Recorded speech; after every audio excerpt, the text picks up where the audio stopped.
Here's a video that's going to combine what we did in section 4.4, which was find area and average value with integration, but then also what we did in 4.5, which is using integration techniques that involve use substitution. So a nice combination, and it's also a multi-tiered kind of problem because you're asked to do a couple things with the same function. So what we have is we have our function y equals x times 2x squared minus 5 being squared, and the directions are asking to find the area bounded by that function, the x-axis, x equals 0 and 2, and then we're going to turn around and take that exact same region and determine the average value over that interval.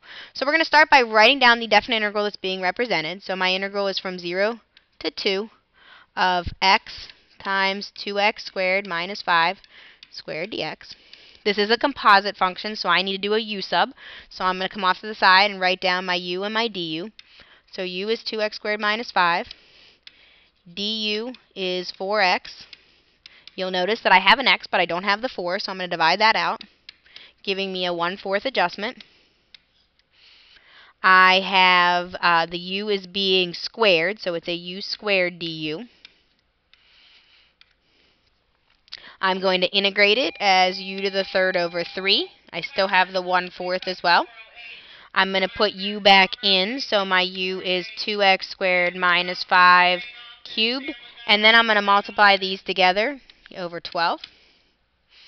So again, I have all the u's put back in, I have adjusted the coefficients, and now I'm going to put my boundaries in. And here's where the calculator is going to become a lot more of a necessity on this one, because I have to put in 2, so I'm going to have 2 times 2 squared minus 5 being cubed over 12 minus 0 minus 5. So for one of the few times 0 actually does not give us an answer of 0 over 12. So I'm going to pull up my calculator just so I can go through all of this. So I have 2 times 2 squared minus 5. And I want to cube that. So that's going to be 27 over 12. And then I'm going to do negative 5 cubed, which is going to be negative 125 over 12. But I'm going to do minus a minus, so it's going to be plus 125 twelfths. Make my calculator do that for me. So I'm going to have 125 twelfths plus 27 twelfths. I'm going to get my answer to be a fraction, so it's a little cleaner to work with. So I get 38 thirds, and that is representing area. That is the area of my function. Again, it's above the x-axis. We're getting a positive answer. Now, the nice thing is when you're asked to do area and then you turn around and do average value, you just can take the answer that you just got, because average value is your area divided by your width. Well, my width is 2 because I'm going from 0 to 2. So I can take my calculator answer, hit divided by 2.